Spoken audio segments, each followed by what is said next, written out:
नहमदुहु व नसल्ली अला रसूलिल करीम अम्मा बाद फ़ऊज़ु बिल्लाहि मिनश शैतानिर रजीम बिस्मिल्लाहिर रहमानिर रहीम।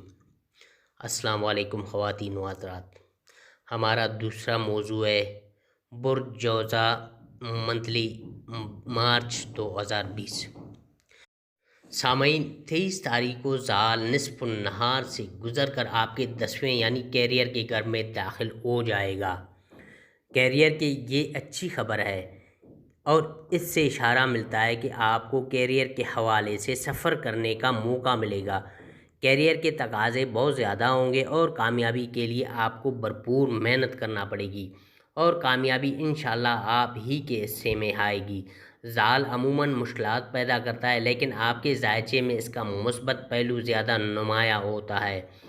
ये आपके 9वें घर का हुक्मरान है, जो कि हमेशा शहादत लेकर आता है। आपको दूसरों की रहनुमाई का फरीज़ा संभालने के लिए भी कहा जा सकता है और ये अमल आपके लिए भी सूदमंद साबित होगा। कैरियर के हवाले से तालीमी मौक़े मिलेंगे, आपको इससे फ़ायदा उठाना चाहिए।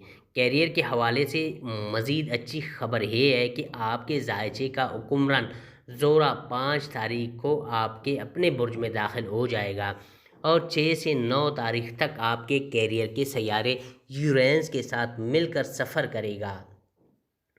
इससे पता चलता है कि कैरियर के मौक़े हासिल होंगे और तरक्की भी मिलेगी। सेहत इस माह अच्छी नज़र आती है। सिर्फ एक तवील मुद्दती सैयारा ज़ाल आप पर मुखालफाना नज़रात डाल रहा है और वो भी 23 तारीख के बाद। ज़्यादातर सौर अफराद को इसकी मुखालफत महसूस भी नहीं होगी। सिर्फ सौर के इब्तिदाई अयाम यानी 20 और 21 अप्रैल में पैदा होने वाले इसके असरात को महसूस कर पाएंगे। ताहम सेहत को बेहतर बनाने के लिए 5 तारीख तक आप चेहरे के मसाज और वर्जिश से मदद ले सकते हैं। आप इसके बाद गर्दन और हलक का मसाज आपके लिए बेहतर मुफीद रहेगा। आपकी सेहत हमेशा आपकी ज़ाहिरी शख्सियत पर असरअंदाज होती है। सेहत अच्छी हो तो आप अच्छे नज़र आते हैं, सेहत अच्छी ना हो तो आपकी चमक दमक भी कम पड़ जाती है। माली उमूर में इस माह की 10 तारीख तक पेचीदगी का शिकार नज़र आते हैं। अतार न सिर्फ रुझात का शिकार है बल्कि 2 मरतबा बुर्ज भी तब्दील करेगा। महीने के आगाज़ में वो आपके 11वें घर में होगा।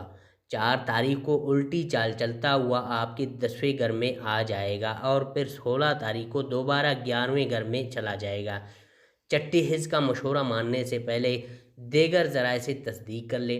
ताहम 16 तारीख के बाद ये पहले से कहीं ज़्यादा काबिल एतमाद हो जाएगी। 10 तारीख तक किसी बड़े माली फ़ैसले से एतराज़ कीजिए। इसके बाद आपका माली फ़हम ज़्यादा काबिल एतबार हो जाएगा। माली उमूर के सैयारे की 11वें घर में मौजूद आपकी आमदन पर अच्छा असर डालेगी। दोस्त आपके माली उमूर में मुआविन साबित होंगे। मामलात मोहब्बत इस माह खुशगवार नज़र आते हैं। मुश्तरी सारा साल आपके मोहब्बत के सैयारे प्लूटो के साथ मिलकर सफ़र करेगा। इससे इशारा मिलता है कि रूमानी मौका भी कोई कमी नहीं होगी। इस महीने में आपके लिए मुस्बत असरात के दिन 8, 9, 17, 18, 27 और 28 है। मनफी असरात के दिन 6, 7, 12, 13, 19 और 20 है। मोहब्बत के लिए बेहतरीन दिन 1, 8, 9, 12, 13, 17, 18, 27 और 28 है। मालियाती हवाले से बेहतरीन दिन 1, 2, 3, 8, 9, 10, 11, 17, 18, 22, 23, 27, 28, 29 और 30 है। कैरियर के हवाले से बेहतरीन दिन 1, 8, 16, 17, 19, 20, 26 और 27 है। ख़वातीन व हज़रात, अगर ये वीडियो आप लोगों को अच्छी लगी है तो देसी लैब सब्सक्राइब करना ना भूलिएगा।